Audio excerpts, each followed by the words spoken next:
Good evening and welcome back to Cannon Chatter TV. I'm G Talks Arsenal, your host for tonight's show. And yes, it's a positive show. It feels really good to obviously come on the air. We're always smiling here at Cannon Chatter, you know, even when things are not going well. But tonight we're smiling with extra big smiles, and that's obviously because, you know, last night we got the first win of the season. It was in the Carabao Cup. It was against a weakened West Brom side, but nevertheless, you know, as Arsenal fans, we got to cheer on a victory. We got to watch, you know, 6 beautiful goals. And so, yeah, we're here tonight to obviously review last night's game, obviously look ahead to the City game at the weekend and just kind of, you know, talk, all things Arsenal. But before we kind of get into everything, obviously, I'm joined once again by the lovely Lottie, fellow Cannon Chatter team member.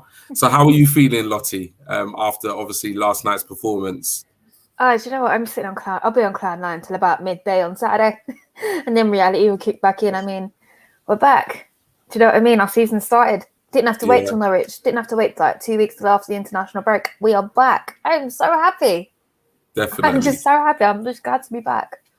I mean, I said it last night. That was the sexiest football I've watched in months from them. Yeah. I just love them. It's just a reminder of why we love this club. I don't care if it was a weekend West Brom side. This is my team. I love them to bits. Even when they are annoying and that's what I tweeted, you know, at like half time and obviously, you know, at the final whistle. I didn't really tweet kind of throughout the game because I was kind of just too busy enjoying it. So yeah, kind of half time and even at the end of the game, I said to myself, you know what, it's just a nice feeling to be winning a game. And even after the game, it was just a nice feeling to go to bed, you know, feeling good about the club and obviously the performance that they put in. And I think it's really important that, you know, regardless of who the opposition were, it's important to just enjoy those moments in the season, because if we had lost last night, like obviously if the players had come out and the attitude wasn't right and the performance wasn't right, we would have been the first ones, you know, to criticize that, you know, and obviously everybody else, you know, in the footballing world would have been the first ones to criticize it. So, you know what, regardless of who it was, the lads turned up, they put in a professional performance and they got a convincing win. So we need to enjoy that fact, because there's no point just focusing on the negative and then kind of ignoring, you know, the positive. So yeah, no, it was fantastic. It was really, really good. So good evening to everybody who's joining us tonight. We basically going to be reliving last night's match, every single goal that Arsenal scored against West Brom. And we'll also be looking ahead to the City game at the weekend, which we all know will be a lot tougher task and test than last night's match was. So what we're going to do before we get started, I'm going to run the intro video and then we'll get started. See you on the other side, guys. Arsenal have gone through an entire league campaign without losing. The first time it's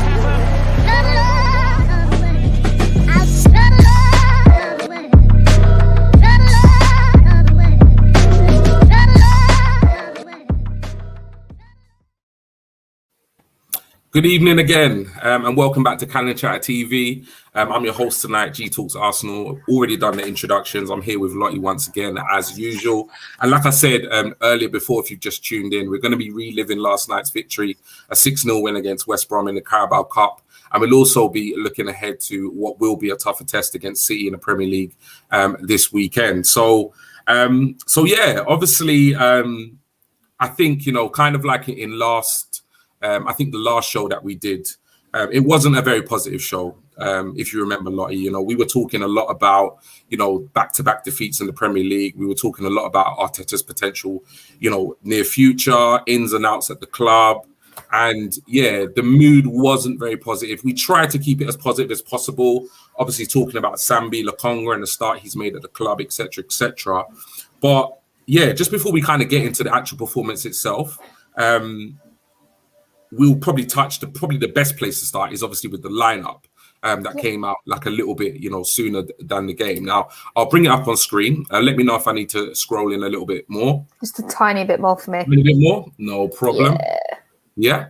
Perfect. Yep. Good. So obviously, you know, this was a massive talking point during, you know, the last show that we was on. I think it was Tuesday night we were live, and we were really kind of contemplating how Arteta would approach it. We all kind of felt that he needed to put out a strong side. And that's for many reasons. One's for his future, you know, one for the fact that the team needed a confidence boost. And just for the fact that, you know, the Carabao Cup is a competition that realistically, you know, we could win. So it would be good to kind of start with a strong side. And I think he was on the same page as us. So the team came out.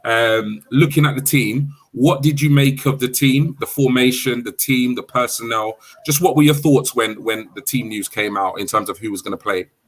Well, I didn't get home till like 7:45 last night. Yeah. So I just about made it in time for the game. I literally sat down, got a text message from Albert JTV. Oh, look at this lineup. I just look at it. I said, no, don't ruin my evening just yet. I'll wait until I get it on the screen. But I couldn't help myself. So first off, I think we need to give kudos over to Scott at It's a Football Thing podcast. He literally called the midfield and took a really good gamble with El Sideways. Hi, Gary. But yeah, no, I think the most surprised player on that list, on that team sheet, I should say, is Kola. I was really surprised to see that he was starting, especially alongside Tavares. But yeah, he put in a decent shift. I was kind of relieved it wasn't Mari, because he's been a bit abysmal recently. But it was just nice to see something a little bit different. And we were actually taking it seriously. And obviously, our boy Martin is back, and he had a great game. He did have a great game. Yeah, no, definitely. I was really pleased. Just before we kind of move on, just a little shout out to Weezy J. G, you proved me wrong. By the way, you said they would win, and they did. So I owe you a beer, and I'm gonna keep you to that. So, you know, next time we do finally meet and kind of go out, you owe me maybe not a beer, but more brandy. G, are you still up for the Cannon Chatter Christmas party? I am. Listen, I'm down for it. We need to get everyone here. Down. We got to do that. Let's do it. I know there's quite a few people in the chat will be down for that. Quite a few people. But yeah, so the actual lineup, like you said, you know, I think it was good that he picked a strong lineup. I think it was definitely needed because, like I said, you know, not only for his future, but for the team, we needed a real confidence boost. And just kind of generally going into obviously the weekend's game, it was really important, I think, you know, just to kind of field a strong side. And I was a little bit like surprised by, particularly like you said, Kolasinac, because I think all the rumors kind of circulating is that his contract had already been terminated. But obviously, whether or not he is on the way out of the club, it's clearly probably not as advanced as we probably would have liked or thought. But nevertheless, he had a decent game. Obviously, the opposition didn't offer a huge amount going forward, so he wasn't really exposed. But nevertheless, I think he and the rest of the team had a good game. Other than that, I wouldn't have personally picked El Nene in the midfield. I would have gone with Sambi, but given the opposition and obviously a weakened opposition, because I think West Brom made 11 changes from their previous game. So it kind of makes sense, really. Obviously, with City at the weekend, Partey being out of the side, it probably made sense, you know, giving Sambi a rest, given the fact that, you know, he's played two games back-to-back already. So, yeah, but I was pretty happy with the lineup. I was glad he put out a strong team. And I thought, yeah, we can win this game, and we can win this game convincingly. But I didn't expect it. I don't know about you. Even though the team was strong, and I thought to myself, yeah, you know, these players maybe a year or so ago would beat this team convincingly. But given our form and all the kind of situation that we're in at the moment, I wasn't confident. How were you, despite the strong lineup, how were you feeling kind of like pre-game in terms of a result, in terms of a performance? Do you know what? I'm surprised we went in for the kill like that. When was the last time we've seen Arsenal going for the kill like we did? Yeah. I absolutely loved it. I loved it. But I was very much on the fence. You don't know what Arsenal's going to turn up. You don't know who's going to put in the shifts and who's not. You just don't know with them at the moment. But our season's finally started. We've got something to smile about. You know, we don't have to wait until after the international break. I mean, I'm a happy bunny. Georgina, you're on that list. There's no sneaking needed, my dear. Come on, be serious. Brilliant. We'll go through some of the comments before we kind of get into the game.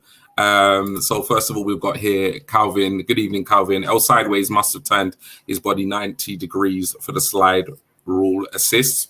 We'll get onto that. Georgina, obviously, as Lottie said, you're already on the list. Good evening, Weezy J again. Didn't like the way Kevin Campbell was complaining, though, even after the match. You know what? I watched the game and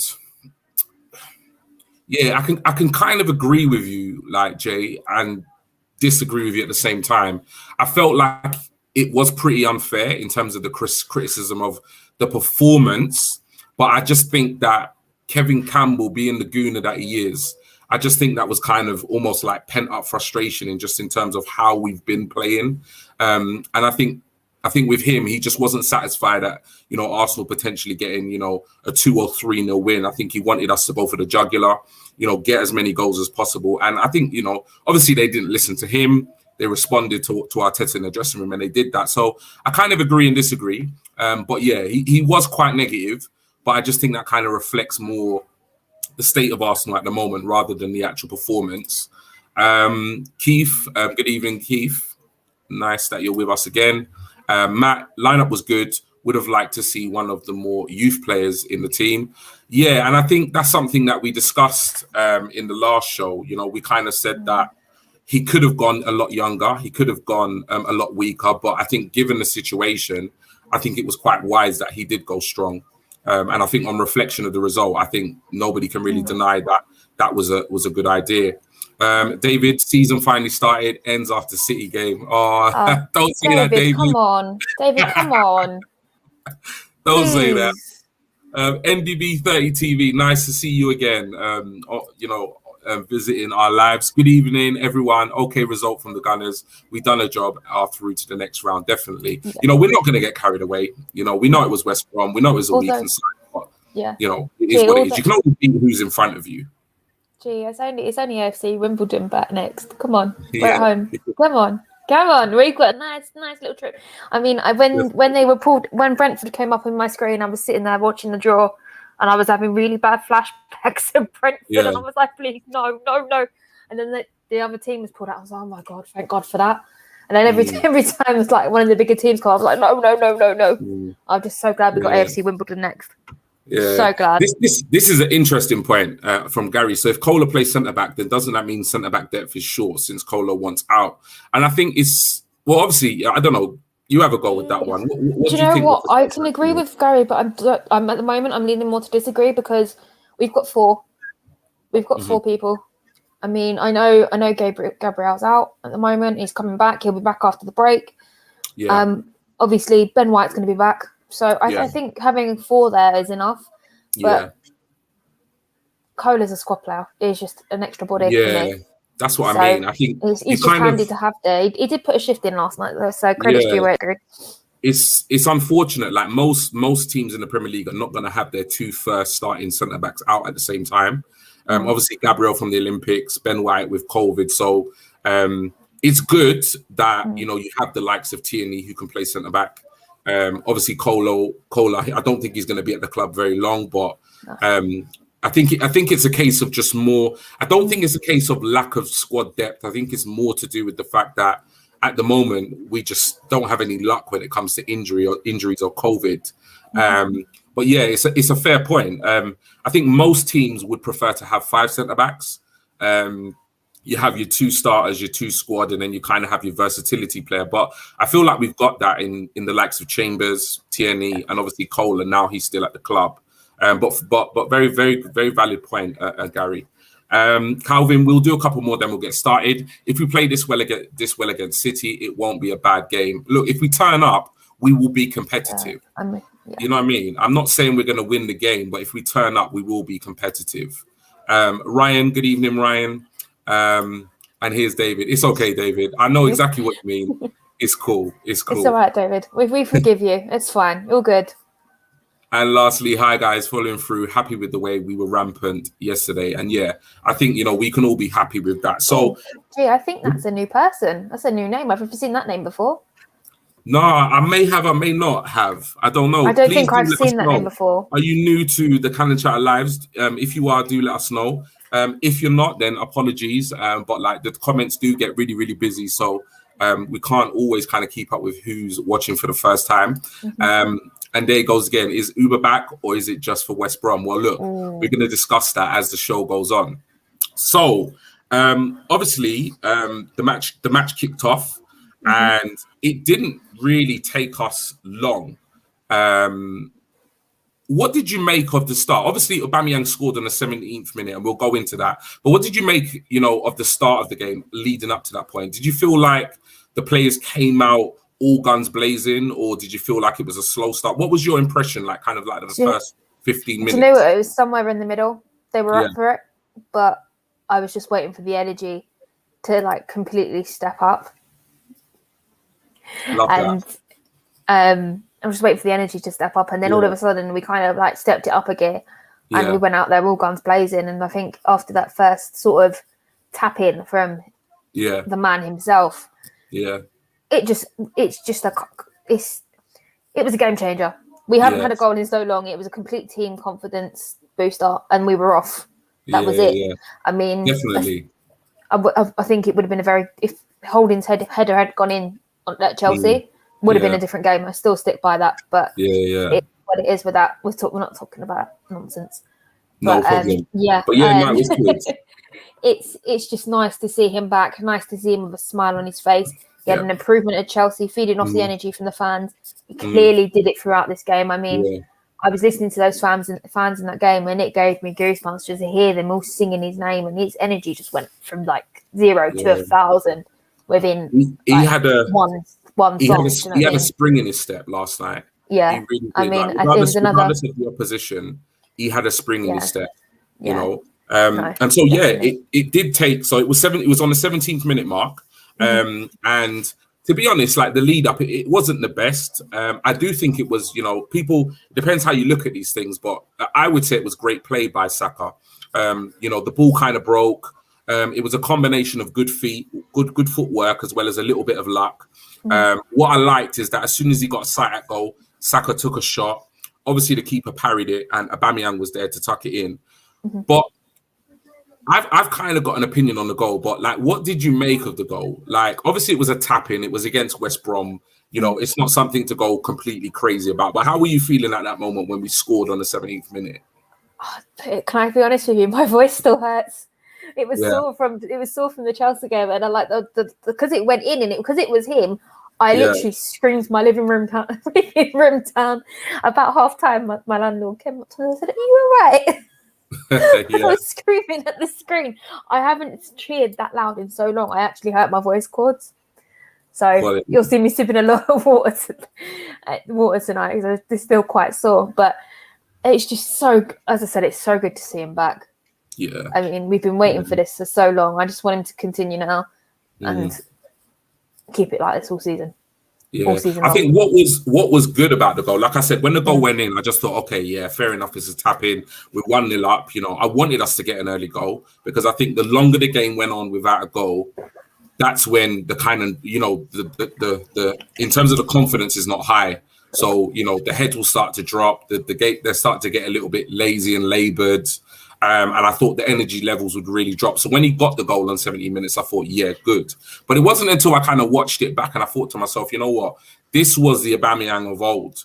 He was on his toes. Like when Saka took that shot, he was basically in front of the defender. By the time that ball had ricocheted, he literally made his run. He was in front of the defender and he was there to just to lap up, the rebound. Yeah, and exactly. That was cliche Aubameyang. No, definitely. I mean, I've always said to you guys, he's dangerous on the edge of that last man's shoulder, and that's where he was last night, and that's why he had such a brilliant game, and I still stick by that. Forget this left wing nonsense. Leave him up front. Let him be where he needs to be. He doesn't have to worry about anything. Yeah, and it's just, I'm so glad he's back. I'm just so happy. No, definitely. And everybody's kind of saying it in the comments, just in terms of like, obviously David said here that, he thought West Brom started well. And I agree. I think they did start the game pretty well. And I thought to myself, oh, here we go. You know, it's gonna be one of those nights. We'll definitely touch upon Pepe as we kind of go through the match. But I did think he had a really good game, and I think he was quite unlucky to just get one goal in terms of his performance. Georgina, good evening, Georgina. Something changed with Uber last night. He was hungry, chasing everything, and just used the crowd to fire him up. Definitely, it was a different Aubameyang last night. Definitely. He's definitely missed the fans. I have to say that. Well, the ones that will scream his name and support him. Definitely. Not the other ones. I completely agree. Completely agree here. Pepe also pulled a solid shift yesterday, and we definitely will touch upon his performance. So obviously, Aubameyang then continued the scoring, and that was on the 45th minute. So it did take us a little longer to kind of get going and get the second goal. I think from the 17th minute we were dominant. We scored on the 45th minute, and I've got to say it. Finally, El Sideways didn't play a sideways pass. He actually played a really, really fantastic through ball and played in Pepe on the right. You know what the thing? I was watching the game and he picked up the ball and I thought, give it to Pepe. In my head, I'm like, give it to Pepe. But I just imagined him passing it to Xhaka or somebody else. But he actually played the forward ball. It was a great ball, weighted ball. Pepe got onto it. Obviously, I think Pepe was quite unlucky. He hit the post, and obviously Aubameyang was there to kind of tuck it away again. So what did you kind of make of all, obviously, the whole kind of build-up? Obviously, El Sideways doing his thing, Pepe being very unfortunate, and obviously Aubameyang, like all good strikers, when we know that he's on form, he's always in the right place at the right time. Do you know what? Can we really call him El Sideways tonight? I don't think. I don't know. El Forwards. El Forwards. That doesn't work. It don't work. It don't like it makes it sound like I don't know what we can call him. What name would we call him? I'll just call him El. I have to call him El Nene because he went forward for a change. Yeah, just call him El Nene tonight. It's just like, no. Do you know what? It's still weird. I'm sticking with El Sideways. Forget that. Anyway, no, I know. I got to agree with you. I was sitting there. Like, hang on, what's going on here? He's actually gone forward. I thought my screen froze. I was looking at the wrong player, and I like literally rewound my stream by 15 seconds just to make sure it was his shirt number.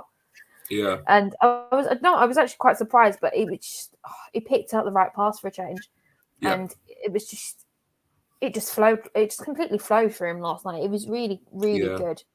Yeah. It's just no sort of panicking or going backwards or any of that sort of thing. So I was quite pleased. No, definitely, and I think that's why I kind of drew upon this point. That although the two first goals were tap-ins, I have to agree with NDB 30 TV. Uber was alert. I think recently and kind of like last season, we've seen him just kind of look heavy-footed, just kind of looked like not really interested. But last night he was on his toes, and he got into those positions. And all good strikers do that. They don't. Not every goal is going to be a top bins. Or a worldie. You need to get those goals when you're just kind of, cleaning up, what was a decent move. Yeah, the first two for him were confidence boosters for the third. That's all I've got to say on those subjects. Confidence boosters. Definitely. Or not. I mean, we've got 6 goals of the month, and 3 of them become 50% chance of him getting the goal of the month. Yeah. I mean, the first one comes in, and I think I tweeted, we don't have to choose a goal from training or pre-season. We've got goal of the month. Yeah, even if it was a tap-in. No, this was after 1-0. It was quite. It was good. Exactly what.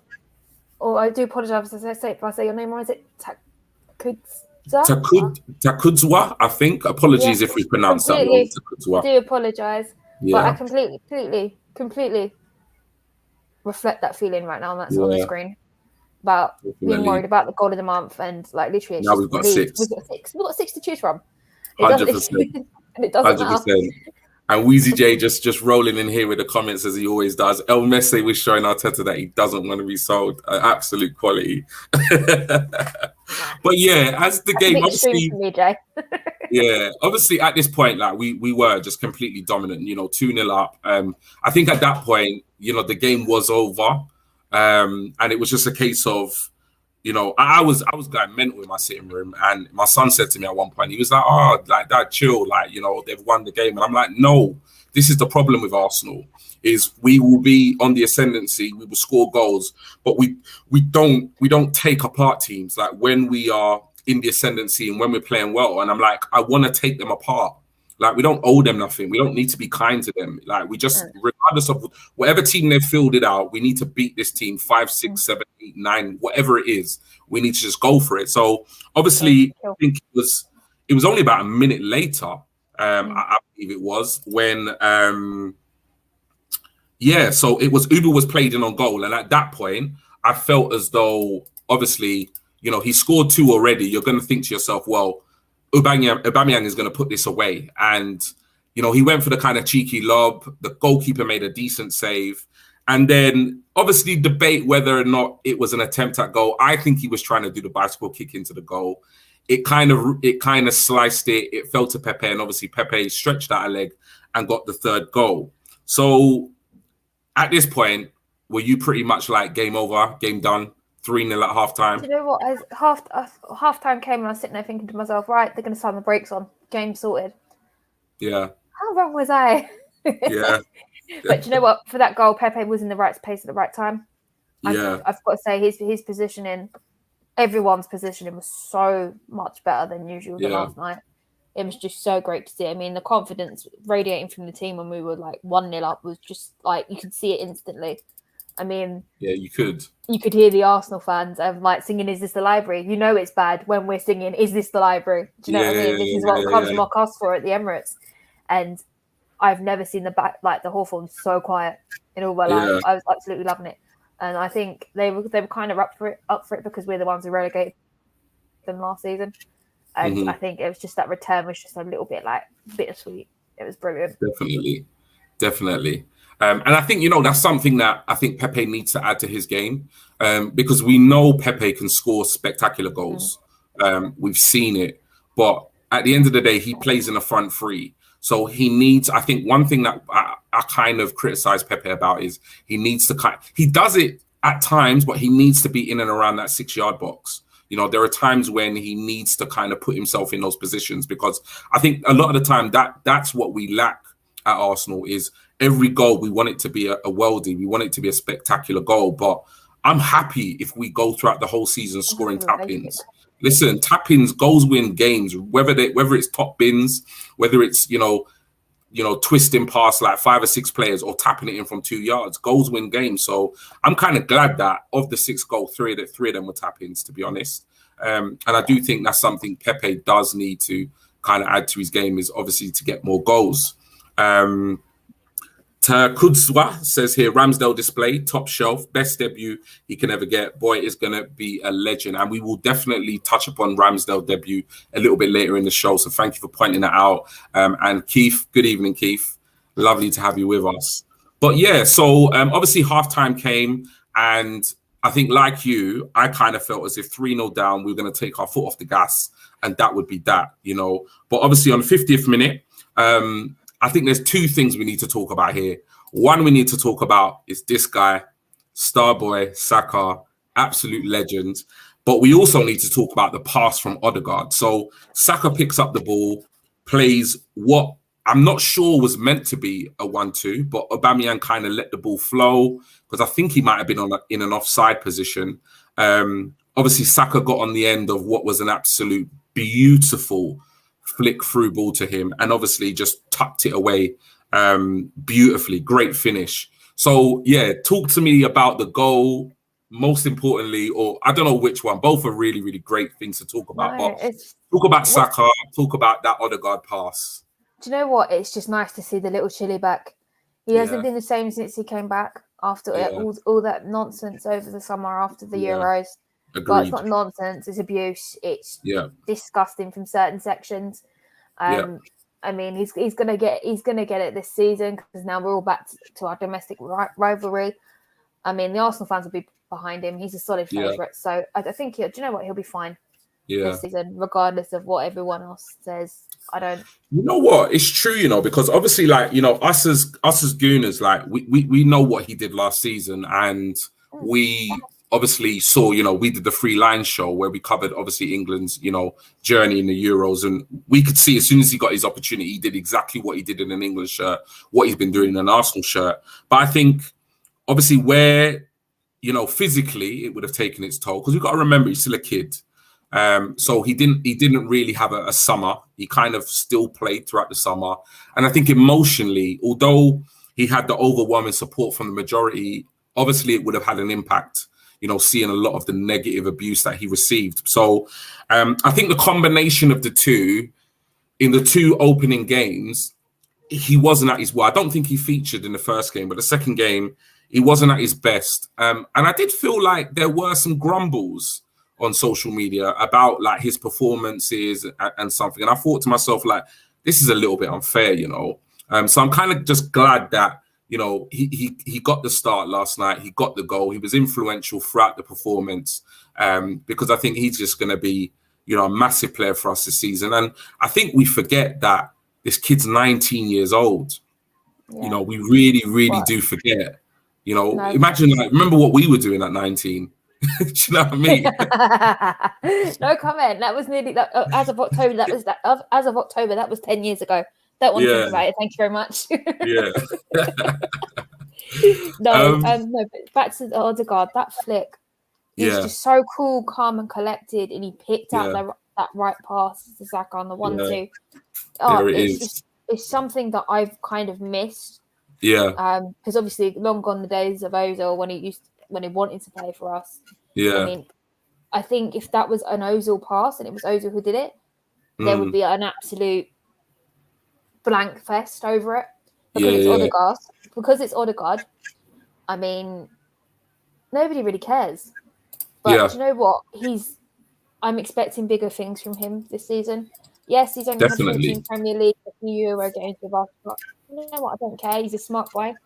And I stand by what I've said before. He's an absolute smart boy, and I'm quite happy. He hasn't. Another thing I really like about him, he hasn't got the ego of Ozil.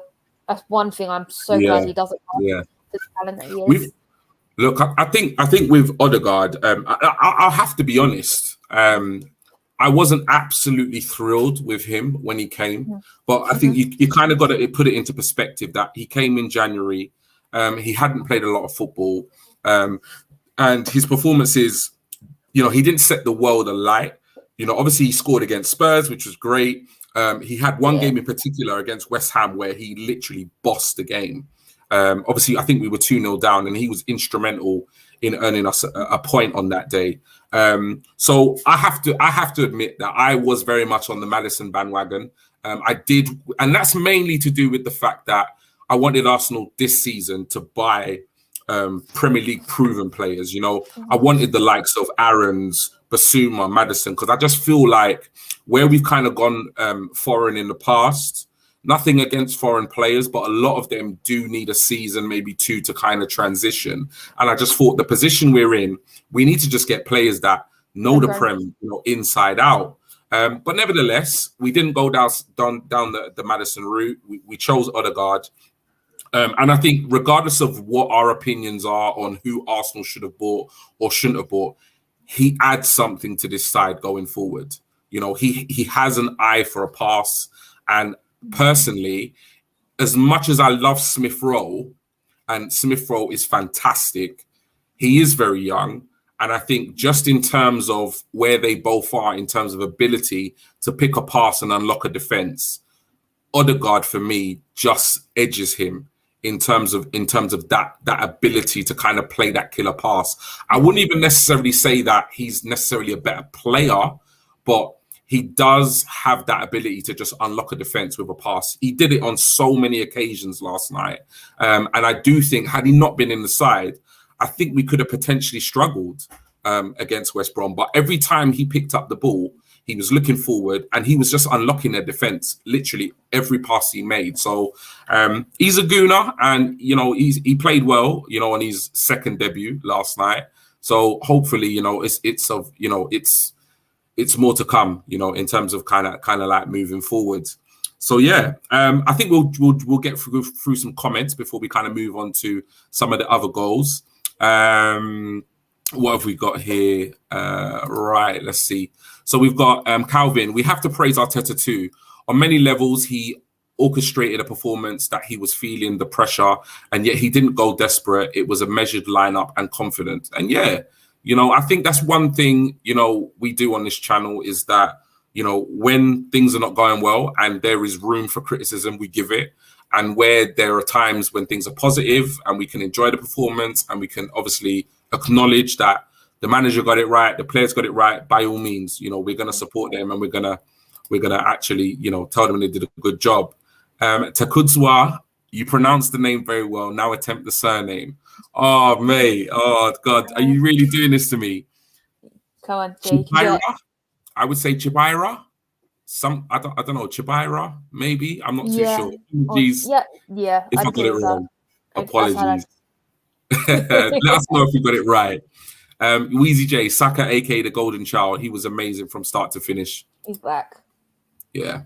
Takuzwa, Saka is going places, appeared edgy in the league versus Chelsea, but he is arising like a phoenix. Agreed. NDB 30 TV, he reminds me of Bizia. Muzzle. Yeah, I think that is. Yeah.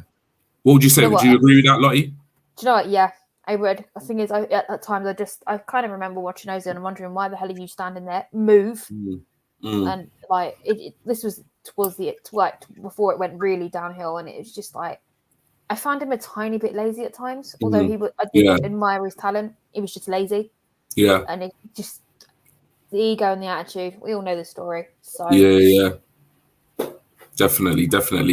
We've got here, felt like Odegaard was playing more centrally. He was. And I honestly feel like that is the position he needs to play. Because when you look at the likes of Saka, Pepe, and Aubameyang was in the middle. Thank God he was in the middle. Yeah. We've got pace in abundance. And we've got, in Pepe, Saka, and Aubameyang, we've got three players where they are willing to make those runs. The problem we've had in the past is we don't necessarily have a player who can pick out those runs. And I just really hope that, Odegaard is that player that's gonna help unlock those defenses. Because you could see it throughout the whole night. Saka, Pepe, and Aubameyang, they were crying out for the ball on so many occasions, and they were making those runs, and Odegaard was finding them. So positive stuff, To Kuzwa again, loving all the comments from you, mate. Lottie, do you think we still need our? Oh, yes, we do, but we need to trim the midfield down. My so-called favourite 34 needs to vacate the building, even though he's signed an extension. I think El Sideways needs to vacate the building as well, and then we bring him in. Rumour has it we do want him on loan, but I think we just go in for the buy, be done with it. Because if he has a good season with us, we're looking at another 20 million plus. And we won't. Yeah, and the problem with a loan is that if he comes to us and he sets the world alight, not only are we looking at potentially paying more for him, but we're looking at potentially competition for his signature. But thing is, because if he plays well in the Premier League, I'm sure the likes of City, other teams will be looking at him. So I agree with you. I say just get the deal done. Yeah, the thing is, I think we're getting him on loan. The rumor on loan with obligation to buy. Yeah, that would be then I'll be happy with that. I'll be happy with that. Same. But if there's no obligation to buy, I don't want it. I agree. David, mark my words, Odegaard will be a great signing. I think we all hope so. We've had that conversation, David, haven't we? We all hope so, trust me. Just a couple more and then we'll move on. The surname was right. Oh, there you go. There you go. Thank you so much. Yeah, maybe we need to get rid of take on G and just turn it into pronunciation. Don't worry, that will be back. Thank you so much. I'm just glad I got it right. I didn't want to offend you at all, so I'm glad I got it right. Last one before we kind of move on from Keith. Good evening again, Keith. Odegaard is a proven leader. I wasn't blown away with him last season, but I'm hoping that Mikel Arteta saw what we don't in training to make him a priority signing. And yeah, that's what we have to go by because, when you actually think about it, we're buying a player, who's 23 years old, Norwegian captain, has played for the likes of Real Sociedad, Real Madrid, who was kind of earmarked as a kind of wonder kid from a really young age. And I think I think it's low risk, at kind of 25, 30 million, 35 million in this market, it's worth a punt. It really, really is, because it's not an extraordinary amount of money when you look at what's being spent. Yeah, no, I completely agree with you, but I still think we need to start taking the international captains out of the conversation. I mean, we've got an international captain. Yeah. Doesn't do anything for me. He does everything for Switzerland, so yeah. We do need to. I know it's a big positive and all that kind of stuff, but we need to take that out of the conversation, because the caliber for Odegaard is completely different to 34. So I do agree with Keith slightly with the proven leader, but I need to see more. Yeah. We all know. I mean, I know you and Stephen will agree. Tierney's our captain over here at the moment. I'm just waiting for that armband to head over his direction. We'll have to wait and see. We'll have to see what Mikel's got up his sleeve. Yeah, but leadership needs to change. No problem. So guys, thank you for all the comments so far. Keep them coming. I definitely will be pausing throughout the show to just kind of go through them, discuss a couple. So please do kind of keep them coming. With regards, obviously, the match, I think it was until the 62nd minute, Aubameyang obviously got his hat trick.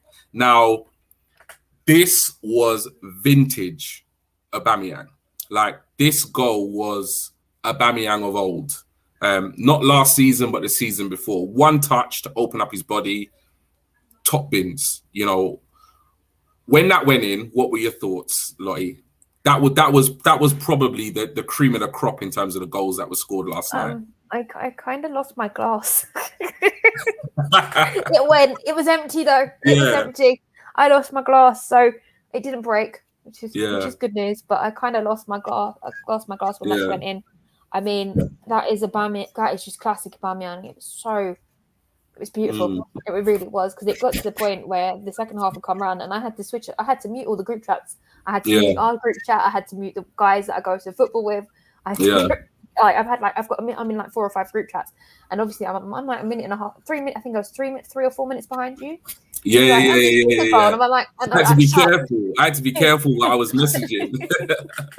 Do you know what? I had to mute you. I thought, do you know what? I'm not talking to you. I'm not looking at my phone. And then I looked up and that goal went in, and I was like, oh my God. Yeah. Like, that was just beautiful. My glass just went. That was it.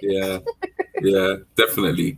So obviously, that third goal, he got the match ball, scored a hat trick, and obviously, the haters and the critics and some Arsenal fans, to be fair, will say, look, it was against a weakened West Brom side, but at the end of the day, he got the goals. He got 3 goals, and we've said on this show so many occasions, if Arsenal Football Club are going to do anything positive this season, we need a fire in Aubameyang. That is 100% certain. Is Aubameyang back? I want to say yes. I'm so happy with him. Like, I know I've been his biggest critic in a couple of weeks, but I've never insulted him as a player. I mean, I've been waiting for him to come back. He's back. I ate my humble pie and celebrated. So I'm going to say yes. I am going to say yes. I agree. I'm just so pleased with him. I agree. I agree totally, because I think when it comes to strikers, I don't think it matters who you score against.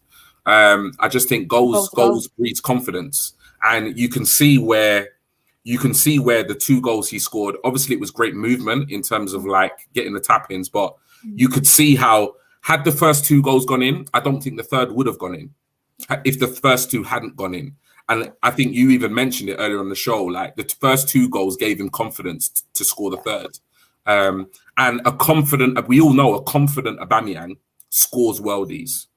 The problem is that, all the stuff he's been going through last season with his mum's health, with COVID, malaria, speculation over his future, some of this stuff we know is factual. Some of this stuff we don't know is factual, but, he never had a good season last season. But at the end of the day, we need that hat trick from last night to just be the kind of kickstart to him obviously scoring more goals for the rest of the season. Yeah, I want him to compete for that golden boot. Yeah. Forget Lukaku. I want him to compete for it, because that's what he does. Yeah. He needs to be competing for it. Definitely. Although my favourite at the moment is Lukaku, but it will change to Ronaldo if he joins City. I will say that. As much as I'd love Aubameyang to have the golden boot, I'm trying to keep it real. Yeah. No, standard. And obviously the last goal to kind of go in was on the 69th minute. For me, it was great play by Pepe. He was played in on the right. He cut back. He literally picked an almost pin precise ball to Laka. And you know what? The finish was phenomenal.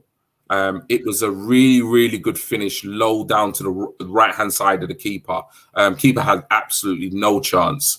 In terms of obviously the goal itself, but just these two players, because, you know, Pepe is a player that has come under a lot of criticism given the price tag of 72 million. He finished last season, you know, with some really good stats, some really good form. Has not really started the season in the same vein, given, well, the whole team hasn't really. But just kind of like, give me your thoughts really on just these two players. Obviously, you know, the goal was a beautiful worked goal, but just kind of Pepe going into this season in terms of your expectations from him and Lacazette. Do you see him at the club, you know, come next Tuesday before the transfer deadline closes? Well, we all know pre-season was underwhelming. Start of the season's been very underwhelming. But I've always said I like Lacazette coming on from the bench. He does bring an impact to the team. I mean, there was a few times where he was not firing on all cylinders, and I think it was Arteta or it might have been Emery. They benched him for a few games, and he learned his lesson. Okay, I've got to score. I've got to work if I want to play. And that lesson, it wasn't a hard lesson for him to learn. Didn't work with Aubameyang, but he's a complete different player altogether. But in terms of Pepe, I was impressed with him towards the end of the season. I've said before, he's got so much to bring now. He's properly settled down. I think we bought him for 70. Was it 72? G? 72 million. Yeah, from Lille. Like, okay, they're expecting results straight away, but when you've got to remember that when these players come in from the French league, it takes so much time for them to settle and get to grips with the game, because it's the hardest league in the world for me, and I don't. You can't argue with me with that. I mean, you're not going to find the competition. It's the most competitive league in the world, 100%. Or Serie A, or yet alone the French leagues. Yeah. So he needed time to settle in, and he's done it. I mean, he scored some wicked goals in Europe last season. Yeah. And I want him to start putting them in the net on our own grounds, in it, like across the UK. So I can't wait for him. He's just getting started. That's all I'm going to say on the subject. Yeah. Can't wait. Fair points. I think we'll go to some comments at this point. So to Kuzwa, if Laka goes, who needs to come in? And obviously that was kind of part of the question I said to you. So, you know, in terms of between now and next Tuesday, do you realistically see us losing one of Aubameyang and Lacazette? Because let's be honest, we're not going to lose both. Like if the club just wouldn't do that at this stage of the window unless they have two strikers lined up that we don't know about, or one world-class striker lined up that we don't know about. We're not realistically going to let go of both. I think if I had a choice, it would probably be Laka, because I think both on form, Aubameyang is a better striker. Do you think Lacazette will be at the club come the close of the window next Tuesday? And if he isn't, who needs to come in, as Takuzwa said? Okay, so we all know the club's not giving him another deal because of his age. He's in for one big deal before he finishes. I mean, Aubameyang's got that from us. Yep. So I can see him staying, but I can't. If he does stay, fair enough. He's never been a 20-goal scorer a season for the price that we bought him for. I will say that. He's an option, isn't he? Yeah, he's an option, but he's also a grafter. That's what I like about him. Yeah. But if he does go, I might be dreaming here. People in the comments let me know, but I'd have to go for Calvert-Lewin to replace him. Yeah. He's got that aerial presence. As I've said before, we need it. We need aerial it. presence that Giroud brought to we need it. When you look at our front three, you know, whoever we play in that front three, we don't have a physical aerial presence. Like we don't. Pepe, he's not going to get you many goals, if any, with his head. Saka, Aubameyang's aerial technique is not great. Laka's better in the air, but he hasn't got the height. Sorry.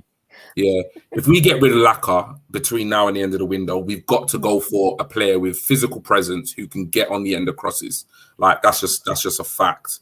So yeah, thank you for that comment there. We'll go for a couple more. NDB30 TV, I thought of Henry, and I think you're referring to Aubameyang's third goal. Gee, I've just thought of something else. Going back to the area presence, I mean, Rob Holding, out of all of our players, he's got the most presence for me. He's got the height, he's got the bump.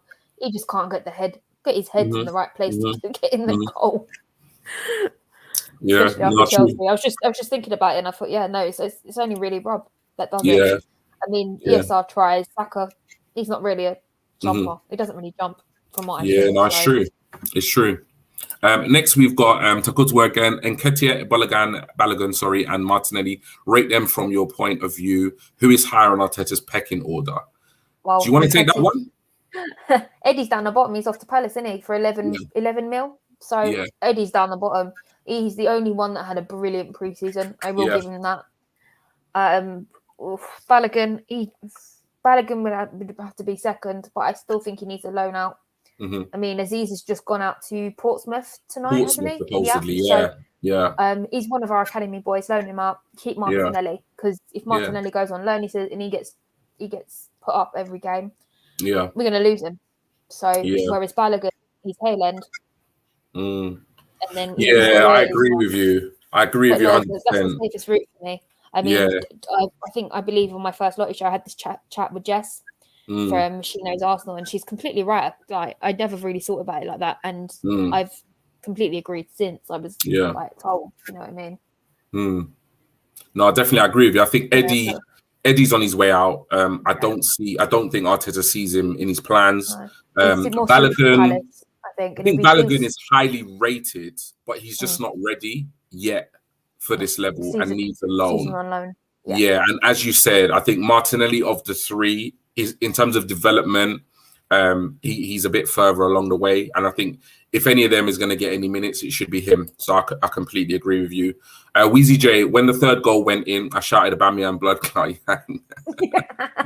Brilliant. I can actually picture him doing that. Do you know what? We've actually got to get together and we'll watch a game together, even with some people in the chat. I mean, Georgina, Jay, and whoever else wants to come along. We'll sort something out, and we'll go down to get you to come back to London. Yeah. Get Stephen over as well to London, and we'll just have some fun. Cool. We'll breeze through some of these comments now because we do still need to kind of wrap up the match. We do want to talk about Ramsdale's debut and then obviously look forward to the City game on the weekend. So we're going to breeze through some. So to Kudwa, is Arteta's job safe? And is he the man for the job? GTA, do you trust the process? Well, you know what? Do you trust that one? With me, I do think his job's safe. I think if his job wasn't safe, they wouldn't have invested so heavily on the squad.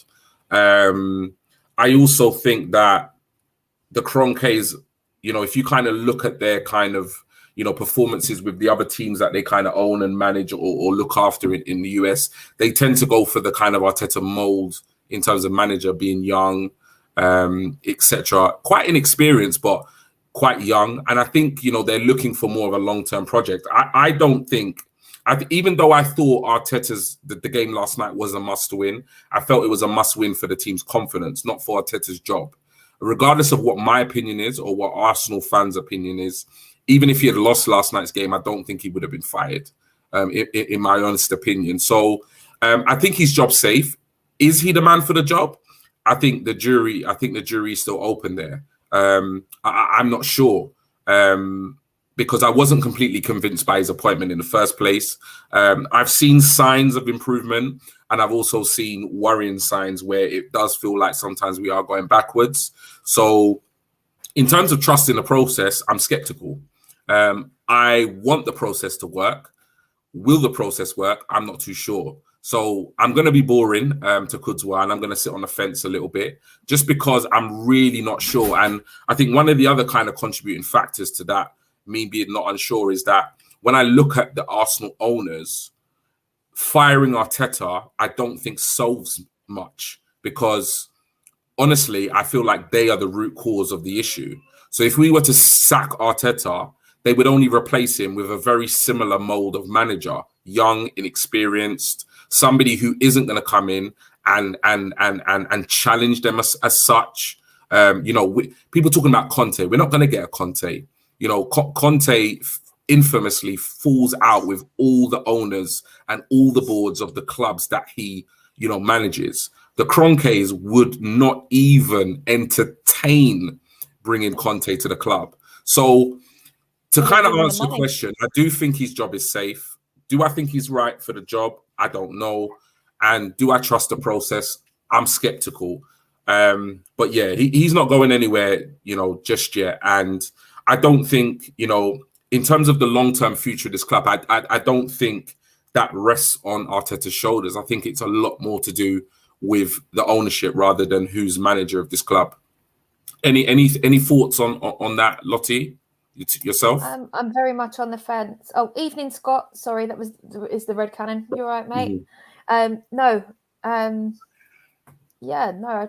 I'm very much on the fence. I mean, we on this channel we aren't Arteta in or Arteta out. We try and keep it balanced. So I'm very much on the fence. I mean, sacking another manager is not going to solve our problems. Hey, Russ. I mean, it's not going to solve our problems. It won't. Yeah. We'll just be back to square one again. Can't do it. Yeah. And I think this is something to kind of go off topic from the whole kind of Arteta topic. I think this is something, good evening, Russ, where people are saying, I think it would be good to get rid of one of Laka and Uber. And I think that is the kind of general debate. Like, despite them being, being really good mates, it doesn't quite work on the pitch in terms of like their chemistry. I think there was a time when it did, but I think the way Arteta wants to play, I just can't see, and I can't see it working. I think it's either or in terms of who's going to play. So yeah, I think keeping both.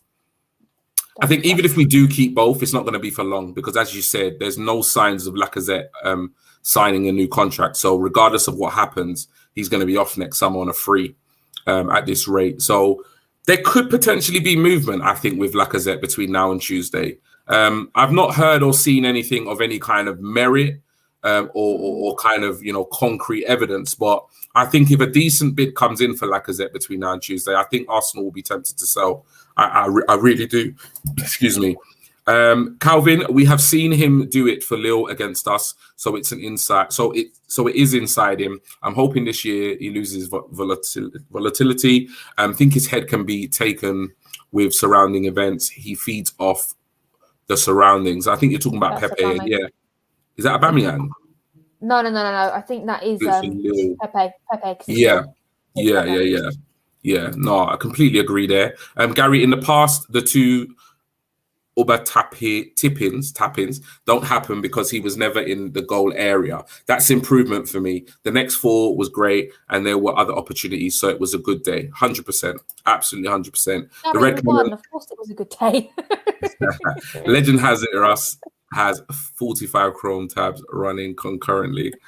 Okay. I could just see like loads of comments here. So I'm just going to breeze through them. Okay. I think there's a whole kind of conversation going on. Yeah, it's between Gary, Russ. Gary, Arteta is somewhat lucky because Arsenal at full strength should be a team who can move up the table, but we have to wait. But what if he fails later on in the season? I think we just kind of have to come to that hurdle, and just see how the kind of season progresses, really. Take it game by game, isn't it, really? Energy. Take it back game by game and just go from there. Definitely. Andy, good evening, Andy. Cake Baker. 100%, no way Conte would want it either. Yeah, and I think that's kind of been rumoured that he's not interested in the job himself. G, you can say it. You don't trust the process. It's okay. It really is. Laugh out loud. You know what it is? It's not a case of not trusting the process. I'm not convinced by it, but I just feel as though, really and truly, Arteta does have one hell of a job on his hands.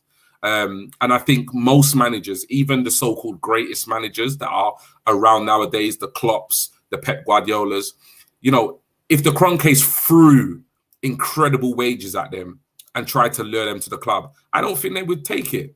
Honestly, I think they would look at the scale of a job that needs to be done at Arsenal in terms of the rebuild. And I think they would just be like, nah, I'm not interested. Because let's face it, like it's a big job. It's a big job, Calvin again, Emery got them working well together, but with many of our players, it's a head thing. Yep. And that's very true. I think that was the only time in which they actually played well, and it was a period under Emery. Russ Pepe needs a right back who can overlap, and that's definitely something. Yeah. Top of our shopping list before the 31st. Definitely. And NDB 30 TV, if Conte don't want the job, then it shows the board are crap. And I think, and for me, it kind of just, kind of reflects, that we're not able to kind of entice or attract, that caliber of manager. But I just think Conte, the board we've got, it just wouldn't work. And, to Kuzwa, I think we all miss Ainsley Maitland-Niles. We all know that he's our best right back, but whatever politics is going on in the background, he's not going to play there. He actually came on last night. Did you notice? And he played in midfield. No, he did. He did really well. He played in midfield. Definitely. He's just going to have to be one of them squad players for the smaller games. And if he wants to play there, he's going to have to play there. But if he wants first team games, come on, definitely. Come and join us on the right back. We'd love you. And then the fans will fall in love with you all over again. Please. Definitely. And last two comments before I move on. Weezy J, I think Arsenal should go for Ronaldo, 24 million, 2-year contract, and Laka can go the other side. I just don't think Ronaldo would even contemplate coming to Arsenal. And lastly, you've really got to back yourself to take the rebuild, or you really just want a payoff in 18 months, like Maureen. Yeah. Maureen. I'm glad I'm not the only one who calls Mourinho Maureen. Nice one, Scott. And lastly, we should take 5 minutes to discuss Ronaldo slotting in. I don't know. Maybe we'll come back to that at the end of the show.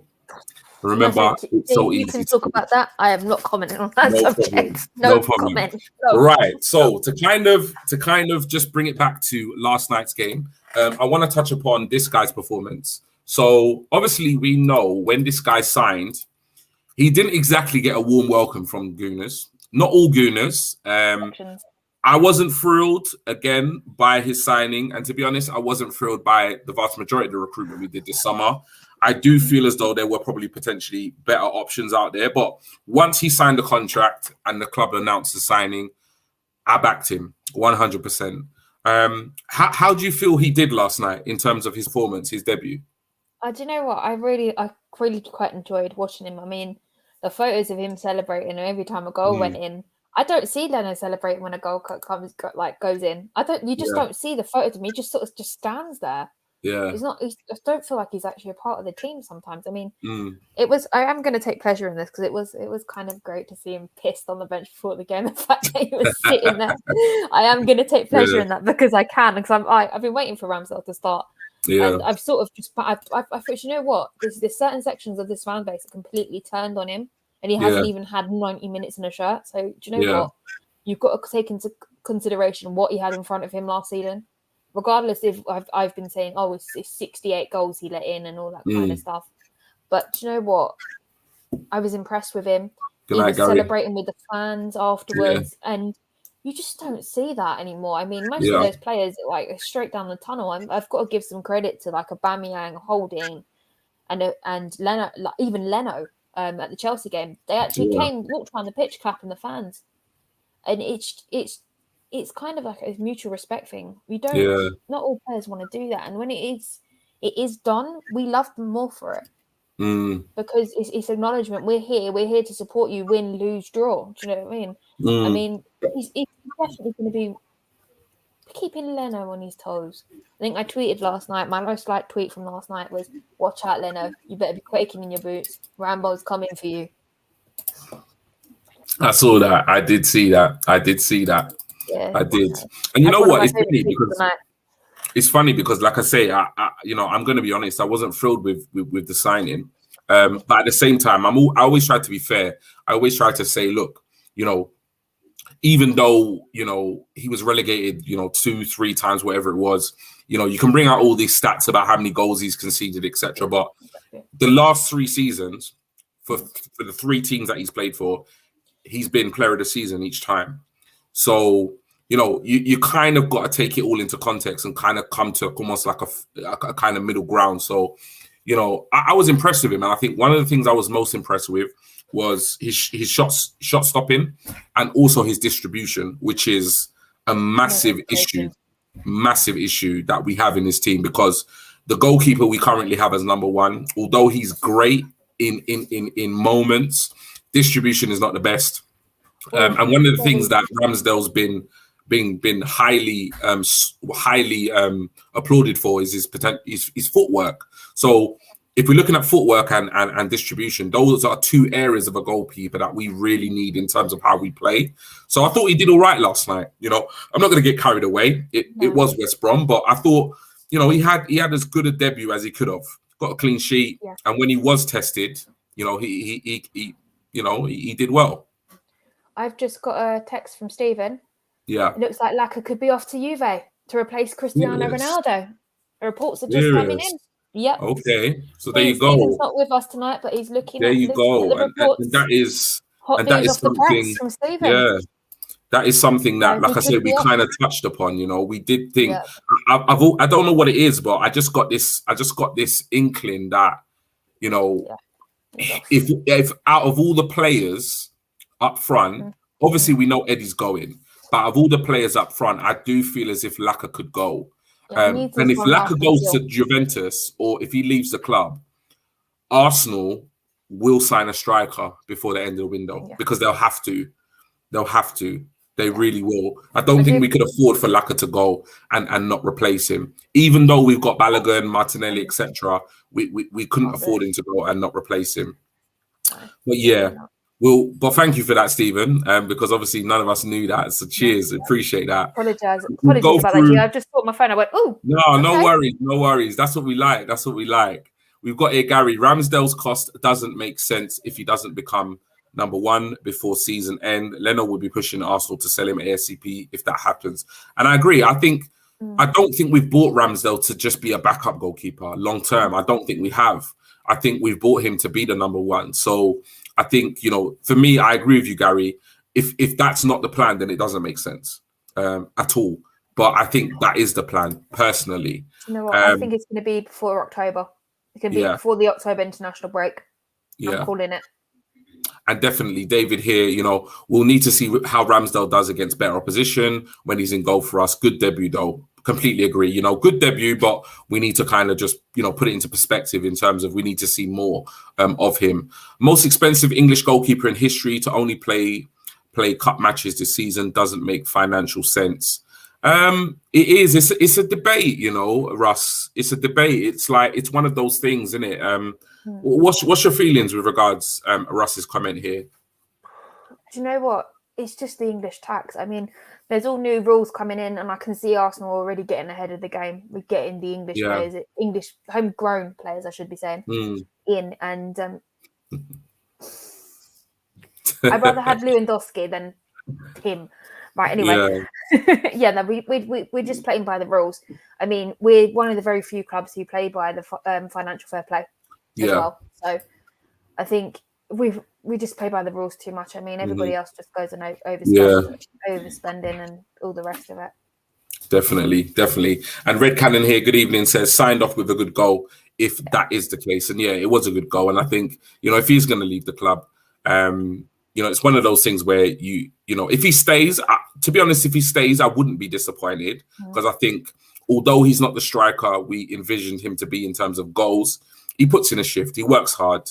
And, you know, he will get you, you know, 10, 15 goals a season. So I'd happily have him until the end of the season. But if he does leave, I wish him all the best because one thing about Lacazette is he is professional. He's a model professional. He's a good influence as well. Yeah, on the younger players. He is. Smith Rowe's come out and said that. He's learnt a lot from him. So here's Joseph. Big up Lottie and G. Big up yourself. Are you both a bit more confident versus Man City? You know what? We're going to get onto that.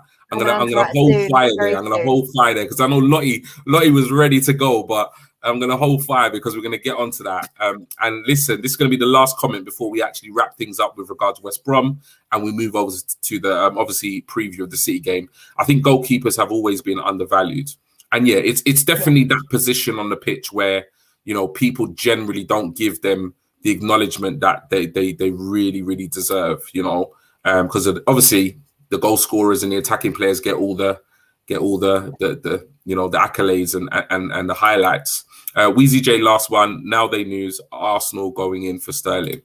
We will see. We will I see. wouldn't mind that. It just means me and Keith at Mostly Arsenal will be screaming no end project all season. That's fine by me. Yeah. But yeah, look, I think obviously at this point, like we'll wrap up the kind of West Bromwich Albion game. And for you, Lottie, like any kind of last words in terms of that performance last night? I think the main image that I sent you last night of Aubameyang with his arms out. I think the key question for everyone in the chat: are you not entertained? It was like proper gladiator vibes. Yeah. So guys, tell me were you entertained last night or not? Please do, because that image just sums up the whole game. Brilliant. It was brilliant, isn't it? Yeah. And you know what? For me, it's a case of I'm happy we got our first win. I'm happy we got half a dozen goals. And you know what? At the end of the day, the lads turned up. They put in a good performance. They beat what was, in terms of quality, a poor side. But you can only beat what's in front of you. So yeah, I was happy with the performance and happy with the results. So look, you know what? West Brom game, has come and gone. We now move over to looking ahead to this weekend's game. We're going to take a little short break, and then we'll see you on the other side, guys.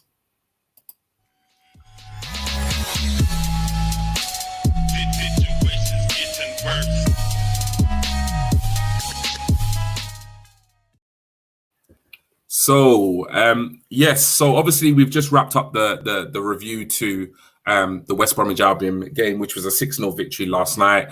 Those of you who are still with us for the first time, those of you who are regulars, thank you so much for obviously tuning in. If you haven't already, please do like the video, do hit the subscribe button. We are growing slowly but surely, and we are growing organically, which is what we want. Everybody that kind of tunes into us, kind of part of this kind of whole kind of Cannon Chatter journey, the Cannon Chatter family. So we massively appreciate your support. So please do hit the like and subscribe button if you haven't already. Those of you who have been like absolutely, firing those comments in all night, it is hard work to juggle it, but keep them coming. I'm not complaining. I'm really, really not complaining. No. Keep them coming. So yeah, at this point, the second half of the show, we're going to look ahead to this weekend's game, which, is a huge game. And, when we kind of done all the kind of positive stuff earlier on in the show, and now, in a way, the Carabao Cup was quite a good distraction for Arsenal. But, in terms of this game, we've got to look at it in terms of perspective. We've played 2 games.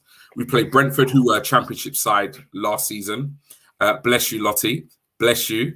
And then we've played Chelsea, who were the European champions. So we played 2 teams at, either end of the footballing spectrum, and we've lost both. We've conceded 4 goals. We've scored none. And at the moment, the table is not looking pretty. It really isn't. And, if at this point you wanted to play a team come the weekend, Manchester City probably would be the least team you'd want to play. The reigning English champions. So it's going to be a tough game. Let's just say that. It's going to be a really, really, really tough game. Now, before I kind of bring up the lineups and so forth, how are you feeling, Lottie, ahead of this weekend's game against, obviously, the reigning Premier League champions? They've just signed Jack Grealish for over £100 million. They're probably going to sign Ronaldo before tomorrow, get him registered, and he'll probably start against us as well on Saturday. So, yeah, how are you feeling? Yeah, you're trying to make me cry. Do you know what? Sorry, it really was. You're going to make me cry. Stop it. You're going to make me cry. No, do you know what? It won't kick in until, as I said, midday Saturday, because obviously we're the first game of the weekend. They really screwed us up our weekend. My weekend's out the window. That's it. You won't see me until at least Tuesday. Yeah. So I'm serious. I've just disappeared. Yeah.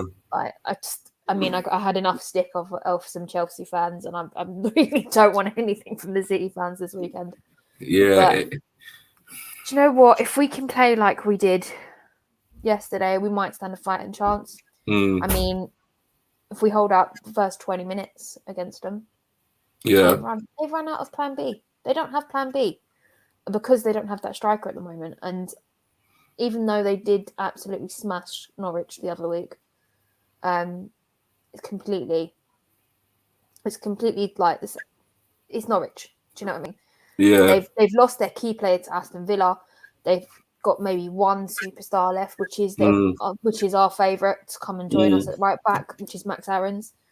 I mean, there's nothing. They haven't replaced Buendia, and that's why they got smashed 5-0. But for us, we've got a bit more depth. We've got key players. I'm just praying that have we heard anything on Tierney? Actually, that's the point. Well, yeah, that's a good point. I need Tierney to start. I want that back three with Tierney. That's what I want. Yeah. Because him and Tavares could get very interesting down that left hand side. Yeah. Especially with Saka up top. So what I've done. Go on. No, I'm on the fence at the moment. It depends which Arsenal turns up. Depends if the fans get behind Aubameyang as well and get him that energy he wants. Because he wants fans singing his name. That's the kind of player he is. He wants fans singing the names. And if the away fans can do that, I think we'll be fine. Yeah. It's going to be a tough game, you know. There's no two ways about it. You know, it's going to be a tough game. They have an abundance of talent. You know, they're signing players for 100 million. You know, our summer spending is just over 100 million. And that just puts it into perspective. You know, I saw stats. I think it was, I'm not even sure what game it was, but, you know, the average cost of a Manchester City player is 50 million pounds, you know, and that includes what's sitting on their bench. So it's going to be a tough game and it's going to be hard to get a result from this match, but we have to go into the game feeling as though we can get a result. And at the end of the day, last night's result, yes, it was against West Brom, but it was exactly what we needed going into this match. It was exactly what we needed. So, because we need our top players to perform. If we're going to win this game, we need the likes of Pepe, Aubameyang, Saka, Odegaard. We need them to have good games. But also, we need our defenders to be on point. Because don't stop Murray then. Get Kohler really back in the middle. In that case, that really is where the you know, the problem is going to lie. And what I'm going to do now is bring up my team now. Tiny bit bigger for me, Jay. Sorry. Yeah. So now I just now, you know, apologies for the graphics from last season because, you know, we both, me and Lottie both had really busy days today and we couldn't get our graphics over to Chris. Big up Chris for doing our graphics on a regular basis. Always does an amazing job. We're supposed to get them over to him, but you know, we're juggling, you know, life, work, all sorts. So apologies for the graphics from last season, but I just kind of threw this team together. And what we'll do is I'll kind of go through the lineup. And then I know Lottie has generally a different opinion based on the formation she'll play. So I'll go through it and then we'll all kind of have our say on what formation, what players we should pick. And those of you in the chat, you know, if you agree with the lineup, if you think we should be doing something different in terms of formation, in terms of personnel, please do comment. So I've gone with Ramsdale in goal. And that might be a surprise to a couple of people, but I just feel as though like we've signed Ramsdale as a player that is going to eventually be our number one. And I feel as though, don't get me wrong, any player can make a mistake. I know Ramsdale has made mistakes, but I'm not entirely confident of having Leno in this game. I'm really not. From what I've seen of him in terms of the ball at his feet and his distribution, I'm really, really not impressed. And I do feel as though in this game, we really do need a goalkeeper who is comfortable with the ball at his feet and the distribution is on point. And the reason why I say that is because City are going to press. They're going to press. Pep Guardiola's team press. And in all honesty, if Leno's in goal, I think I'm just going to have a heart attack every single time the ball comes to his feet. So I've gone with Ramsdale and I'll probably get a lot of stick. But yeah, I'm going to go with Ramsdale in goal. I've put left back. I've gone with a back four, which on reflection, I'm probably made a mistake, but nevertheless, I'll stick to my guns. And I've put Tavares / Tierney, and that's just because I've not heard any team news with regards to Tierney. I think if Tierney's fit, he starts, but obviously he wasn't part of the whole squad last night. He came off with a knock in the previous match, and I'm just not sure if he's going to be fit. And I think If he's not, then I'm obviously going to go with Tavares. I think he's proven so far from what I've seen that he's a decent player. I think Man City will be a test because I don't think he's really been tested defensively. And if he's going to be tested, it's going to be against City. So it would probably be kind of nice to actually see how he would play against, some of their, more kind of quality players. This part is hard, centre-back guys, if I'm honest.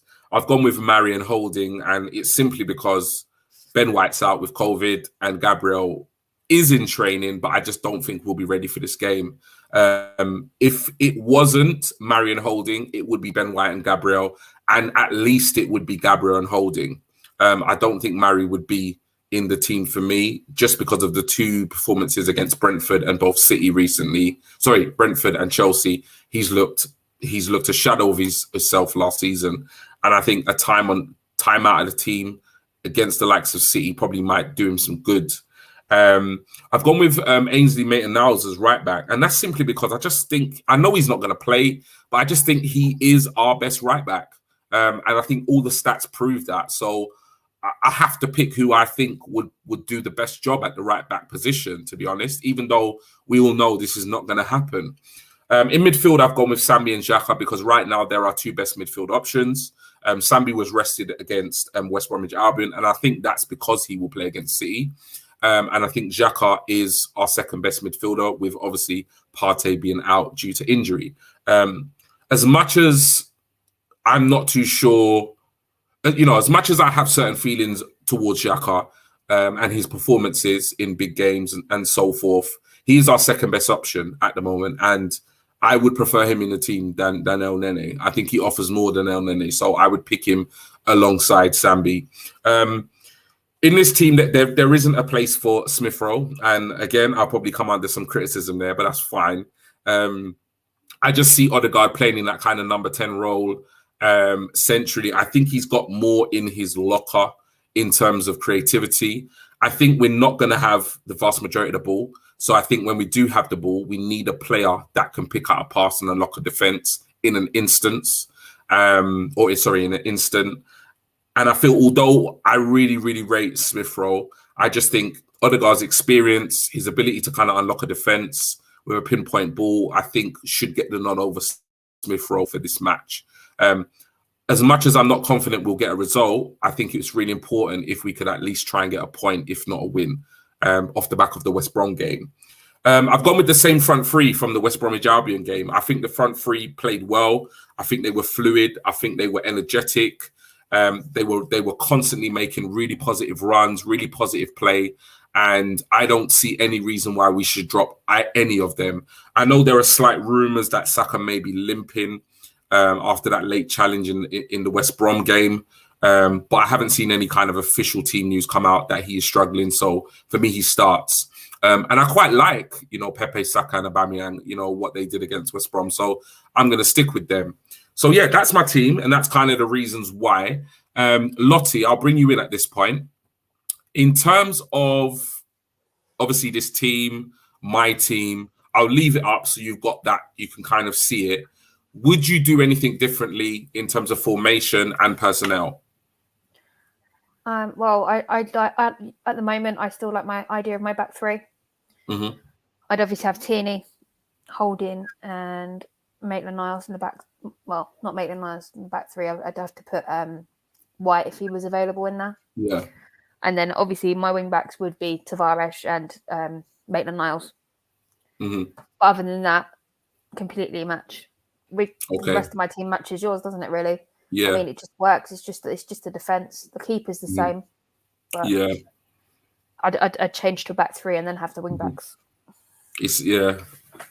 I think it's like as Arsenal fans, we I think kind of given our squad at the moment, we know who the best players are and we know who should play. It's just a case of how they should play or how they should kind of be set up. Do you know what I mean? Yeah, so yeah, I think a back three worked against City last season. I can't quite remember. Yeah. So I think that with the bigger teams, we should be looking at what worked last year. Yeah, and what didn't work. Definitely. We obviously didn't do that at Chelsea, but I think that's a big hint. Yeah. Look at what you did right last season before you go changing things. Yeah. definitely. Because you've got to play and match up to what you're playing against. Exactly. You know what I mean? Like last night it worked, but we can't play the way we necessarily played last night against City because we'll just get found out. But, you know, at this point, and we'll go through some comments and we'll discuss a couple of points. So thank you for your comments, guys.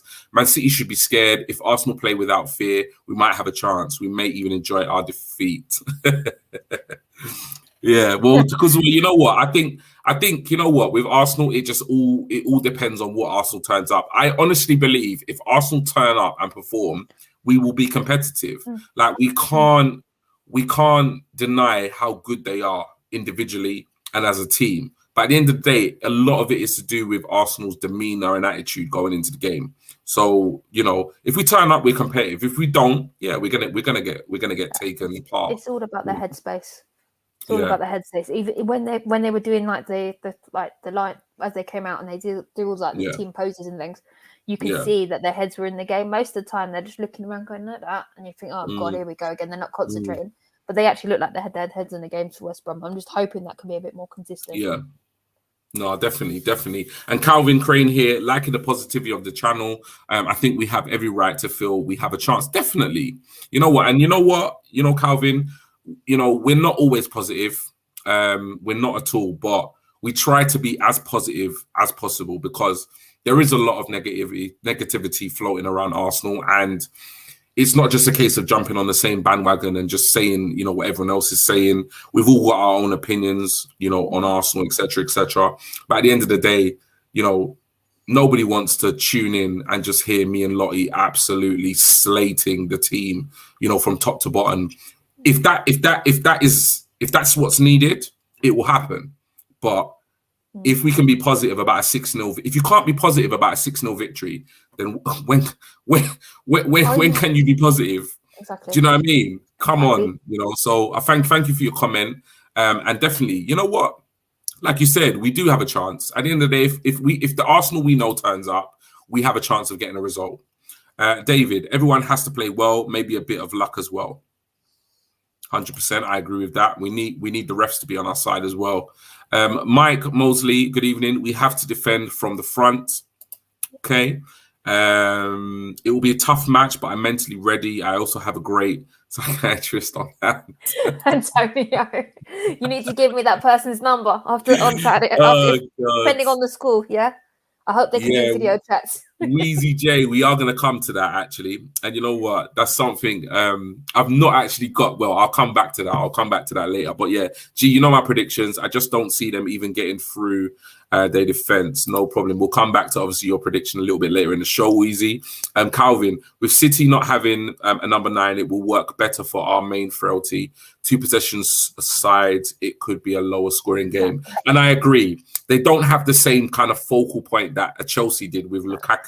So, you know, they've got more kind of technical players, and that probably may well work in our favor rather than, you know, the bulldozer that Lukaku was against our second best defense, really. They don't have a plan B after 20 minutes. Yeah. That's it. Yeah. Calvin, I like your lineup, G. No complaints from me. But if Ainsley Maitland-Niles says no, Cedric for me, that old boring record at right back. Yeah, it's a problem with right back, and hopefully it's addressed before the end of the window. Ramsdale for sure. I'm liking G's lineup. Thank you very much. At AFC pressure, L sideways. You said El Nene. Steve had to correct you there. Yeah, no ways for me. No way is he getting in my team. Sorry. He's scoring 5 past Ramsdale because of holding and marry. Mistakes will destroy him and break his spirit. Well, hopefully, let's hope that doesn't happen. Do you know what? Let Cola start ahead of him. Let him deal with Cola, and then they'll be scared. That man's a beast. We should be able to fit Odegaard and the Smith in one team. And you know what? What would you? We can. If we were to do that, how would you do that, Lottie? Bench 34. In the same side. Problem solved. Bench 34. Problem solved. Odegaard can play in the middle. Smith, right? Yeah. No, Sambi. Okay. No, what am I talking about? Play Sambi and Odegaard side by side, and let Smith Rowe interchange. Okay. What about Smith Rowe? What about Smith Rowe on the left? Where are you going to put Odegaard playing number 10 behind the front 3? Where are you going to put B? That's my first question. Straight out of the thing. Thing is, I would like bench 34, put Odegaard there, and then he's got that calming effect. Yeah. I mean, if you know what I mean. Yeah. I brought this comment up just to annoy you.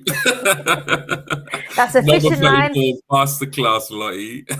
Bench him. Sambi's going to bench him by the end of this season. I don't care what anyone says. I'm sticking to my guns. Yeah. Picking up the deep runners is critical, and that's a really, really good point. That's the problem with City. They don't have that Lukaku type player, but what they do have is they do have that the fluidity amongst their front three and their midfield deep runs. Yeah. No, definitely. I think they are a problem there as well because he's got a bit of speed on him, whereas the other donkey doesn't have it. He's too slow. And that's also a very fair point from AFC pressure. To be honest, if we play a back three, we could use Saka as a right wing back. Yeah, we could. That is true. We definitely could. Okay, well, look, at this point, and I have to be honest, I did speak to Weezy J, big up Weezy J earlier. Well, not Weezy J now, but I did speak to you earlier because we do have our kind of like league predictor. Now, I spoke to Stephen. Stephen had his prediction at 2-2. I spoke to Weezy J and he predicted a 3-1 City win. Nobody hate on Weezy J at all. He's a diehard gooner. He's just being realistic. And we've had, similar score lines predicted in previous shows where against Chelsea, I think it was 3-0. 3-0. I think even Georgina said that we would lose. I think it was 2-1. 2-1. So yeah, this is just, we are a realistic show. We're not just going to say at the end of the day we're going to beat City. We need to be realistic. But yeah, Stephen had the game as a 2-2 draw when I spoke to him earlier. Weezy J had the result as 3-1 City. But just to kind of explain our league predictor and how it works before I get mine and Lottie's score predictors. So every single show we do ahead of a league game, we're basically going to either have a guest on, or if we don't have a guest, we will speak to somebody that kind of interacts with us on Twitter, who's a regular on the show, and just find out what they predict the game to be or the score to be. So basically the rules to the league predictor, and I've got it in front of me. So if I do look down, it's because I am kind of reading, because I need to remember what it is. So we each predict the score, as well as someone on behalf of the guests.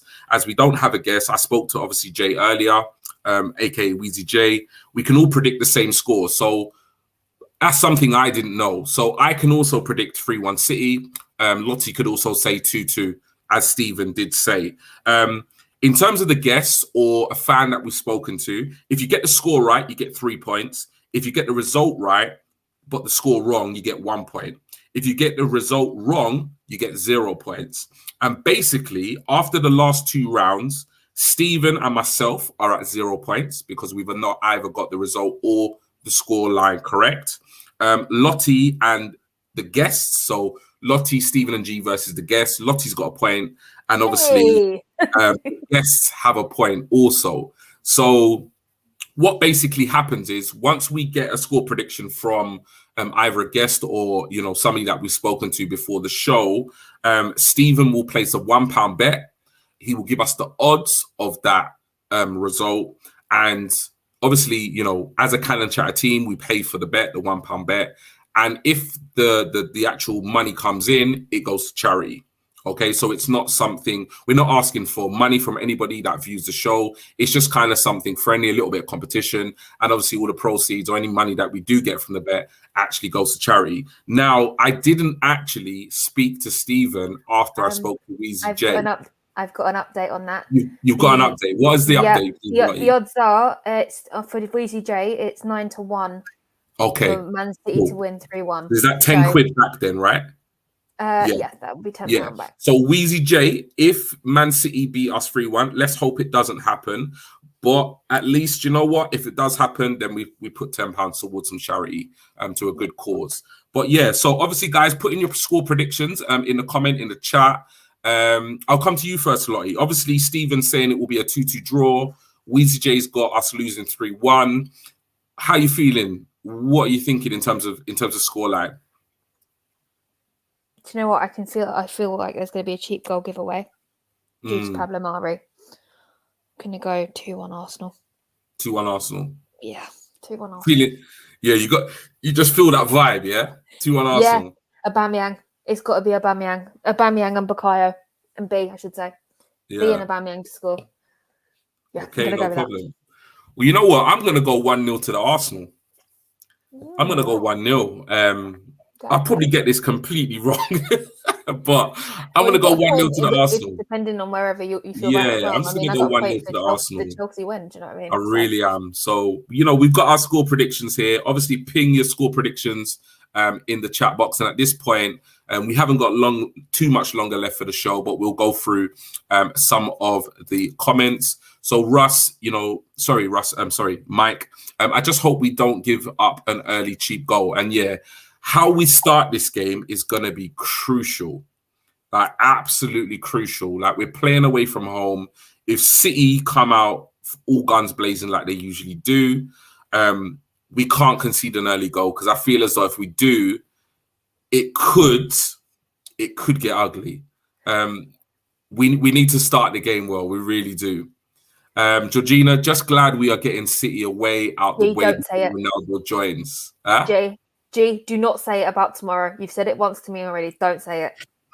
Don't say it. Stop. Lastly, one of the last comments we've got here is David. Good evening, David. Man City 2, Arsenal 0. We've also got at AFC Pressure, Arsenal 2-1, Oba and Saka, 2 Odegaard assists. I like that. I like that. Definitely please do, if you are still watching, ping in your score lines and I will go through them at the end of the show. But yeah, at this point, look, you know what? We've had a really good show tonight. We've been able to be really positive off the back of a 6-0 win in the Carabao Cup. And obviously, we've looked ahead to the City game, which we know is going to be a tough game, regardless. But yeah, at this point, we've got some updates with you with regard to some of the other stuff that we're going through. So in terms of fantasy football, not so much an update, but how is it working in terms of game week 3? Bless you. I do apologise. I just felt my nose go, so I do apologise. So game week 3, you've got to 11 o'clock on Saturday to get your game week 3 teams in. Obviously, it's going to be the international break, so yeah. Once the scores have all settled down, I think the last game is on Sunday this weekend. Am I wrong? Or is there a game on Monday? Anyone knows, let me know. Sure, honestly, I'm not too sure. I just look at Arsenal fixtures. No, because obviously last weekend West Ham played Monday night, so it was over 3 days for fantasy football. Obviously, after the last game, the game updates overnight, and you will get your final positions. I mean, I thought I was in 93, and then the next morning, on Tuesday morning, I was 102. I was not impressed. So, well, look, you're doing better than me, man. You're doing better than me. Do you know what? Stephen did better than both of us this weekend. So big up to Stephen. He's scoring 80 points. I'm just over here scoring my average of 60 points. I mean, I've got 2 more points than I did the week before, so I don't care. Yeah, I'm just having fun. All good. You need to use your wild card though. But 11 o'clock. Yeah. I'm gonna pay some attention to it tomorrow before the kind of deadline and just see what I can do. You do get another wild card in January, so just use it if that helps. Cool. If you need any help, just ping me a text. You know I'm around. I will do. Thank you for that. So in terms of our sub challenge, so thank you for the update with regards to fantasy football. In terms of our subscription challenge, so we didn't quite make the first installment of our subscription challenge. So we wanted to see Stephen with bleach blonde hair, but we didn't hit 500 subs, but never mind. Between now and the end of this year, so the 31st of December, if you want to see me, G Talks Arsenal with bleach blonde hair, beard and tash, then you need to get subscribing. No, I'm not going that far. Sorry, I had to put the rod out there. If you want to help us grow, then please do subscribe. If we hit 1,000 between now and the end of the year, I will do it. I'm not sure if I'll do it live, but I'll definitely do it. Or you'll definitely see me here with bleach blonde hair. And then the third part of our subscription challenge is we're looking at hitting 2,000 subs between now and the start of next season. And if that happens, trust me, you will get the details. Lottie will be getting a tattoo. It will probably be a multiple choice thing. I know Stephen's got, some stuff up his sleeve. But yeah, we'll be communicating all the details later on in the year. But most importantly, we are doing these challenges. It is a bit of fun. But most importantly, for all of you that have subscribed, we are massively grateful. If you know any other Gooners that will enjoy our content, who hasn't subscribed, just introduce them to our show, let them know where they can catch us. And yeah, more the merrier. Just to let you know that obviously tonight I'm rocking my yellow Cannon Chatter t-shirt. You may see us with some, kind of red hoodies and so forth. We do have our own merchandise now. So if you do want to rock any of the Cannon Chatter stuff, all the detail is on the YouTube video subscription. It will let you know what to do and how to do it if you want to get hold of any of your stuff. And before we jump onto the socials, Lottie, obviously we are back next Monday. Now we're back on Monday to do our review show of the City game. And hopefully we'll be welcoming back Stephen on Monday night show, which we're all looking forward to. It's been a little while since he's been we've missed him live with us. So yeah, we'll be reviewing the City game on Monday night, and on Tuesday we will be bringing you extra special coverage of Deadline Day. Now, we're not going to give away too much in terms of what that's going to look like, but you will be seeing myself, Lottie, Stephen, and friends throughout the day, giving you kind of updates, on all things happening with regard to Arsenal and any kind of big transfer deals that will be going, on the last kind of hours of the transfer market. So please do stay tuned with regards what we're tweeting out. And you'll just find out, when we're going live, what we'll be doing. So yeah, stay tuned for that. That's going to be really exciting. And lastly, yeah, go on. Sorry, G, I got some good news. Georgina just put in the comments she's ordered one. It's on its way to Cornwall. Yes. Excellent. Well Excellent, done, Georgina. Excellent. Love it. Absolutely love it. And Lottie, I'll hand over to you at this point. So if you could please run through our socials. Okay, if you want to follow us on Facebook, just put in your search bar, Cannon Chatter, and hit that like button for us. It's the same with Instagram, Cannon_Chatter, and hit that follow button for us. Every follow, every like, we absolutely appreciate. As always, again, if you want to follow the main account on Twitter, it's at Cannon Chatter. If you want to follow Stephen, who's not here tonight, but will hopefully be back on Monday, it's at SB Cannon Chatter. If you want to follow my wonderful co-host sitting next to me, it's at G Talks Arsenal. My question is, when will it turn into ranting? When will the rants come back? He's locked away for the time being, but he's always raring to get out. But we'll keep him locked away for a little longer still. No, definitely. If you want to follow me, it's at Lottie_B. That's 2 T's, 2 I's, because someone beat me to the normal spelling. And also, I've got some new blog posts coming up. I am very, very behind. I've got a lot of proofreading to do. Hopefully I'm going to get my lovely editor in New York to have a look at it at some point. I've got a Ramsdale piece coming up. I've obviously got my match report from Chelsea and West Brom coming up. And hopefully by the time I'm finished, I'll have the Man City one up and running. If you want to go and check out any of my latest blogs, if you want to learn a bit more about Sambi or Tavares, please go have a look at my blog, lottieafc.blogspot.co.uk. Excellent. And the last thing, make sure you subscribe, turn on the notifications, and hit that like button, and then you'll never miss us when we're live. Thank you so much for doing that, Lottie. Right. So look, it's been a great show. We've been able to be really, really, really positive. What we're going to do at this point, because we've kind of got through everything we wanted to discuss, we're going to go through the comments because I know they've been kind of coming in thick and fast. Jay, could you model the back of the shirt for us, please? Yeah. Stephen's just requested it. So this is the model. G's going to turn around. Can you see it? G, yep. So we've got down the middle. Let's chat. G, up on your knees a bit more, just a little bit. There we go. We've got the let's chat, which is our hashtag on the back. Cool. Sorry, Stephen's in the chat. So No problem. Right. So yeah, at this point we're going to go through some of the comments. I'm not sure where I was, so just bear with me. Right, so Georgina's up first. So Georgina, I want to go 2-1 Arsenal on that hype from last night. Yeah, I think we're all kind of feeling really positive. To Kuzwa, both teams to score. Arsenal getting a penalty. Diaz foul Saka. Uber slots from the spot. City win 3-1. So 3-1 seems to be quite a popular score. Georgina, question: how do you change your formation, or is that not allowed? Oh, you can do that, G. All you've got to do is say if you wanted to bring on another striker, centre forward, you tap out either a midfielder or a defender that you don't want, and that will swap places, and that applies to every field. I'll give me a call if you need to, G. You've got my number, and I'll go through it. I'll show you how to do it. It's quite easy.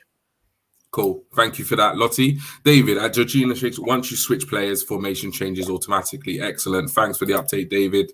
At AFC Pressure, G with no brows and blonde hair and beard.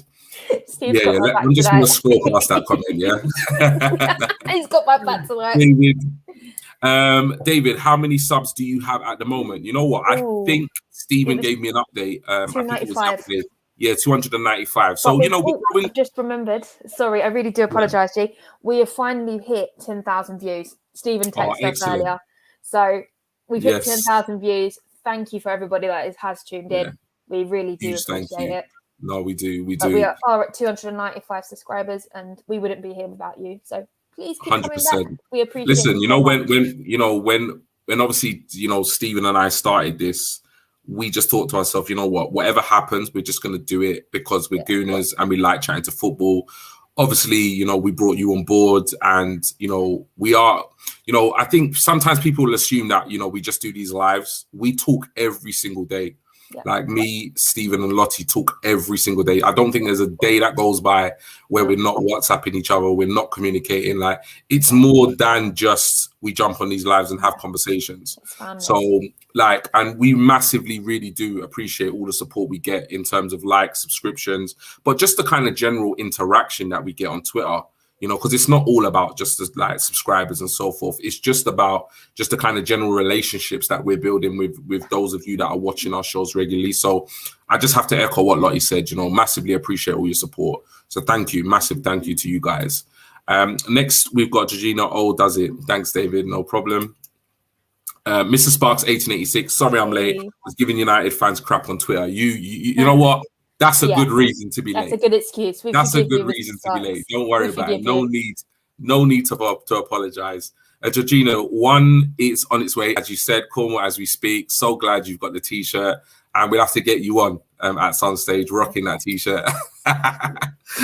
David, yeah, I may get a yellow top. Looks very nice. Yeah, like I said, all the details in the description. Just, have a little browse.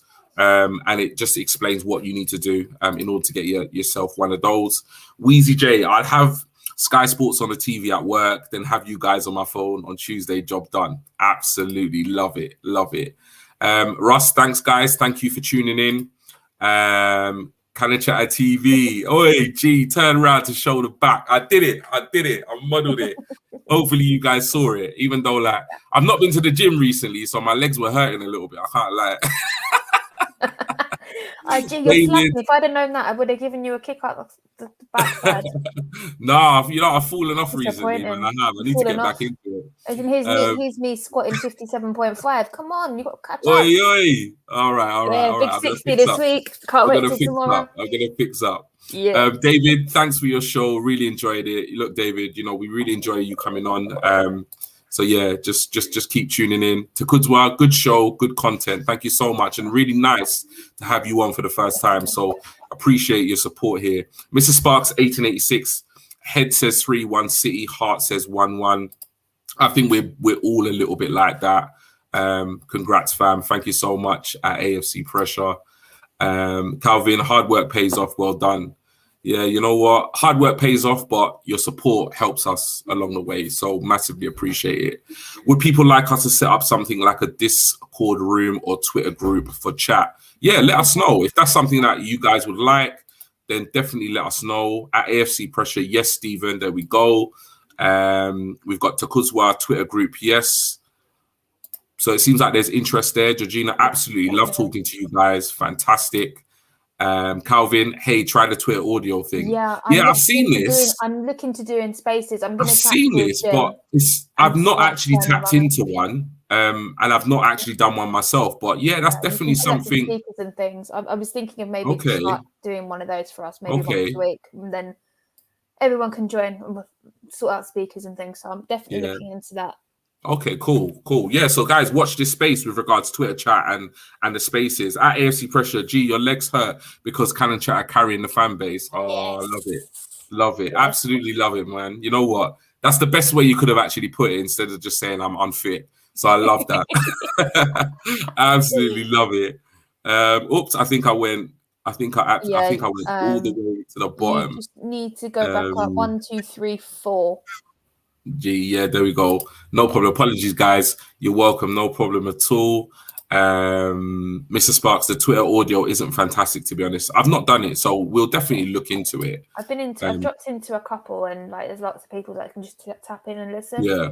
And obviously the main person gets all control who speaks and who doesn't, and could like mute someone if they're being rude and things, which is great. Yeah. So cool. Okay. Keep it calm.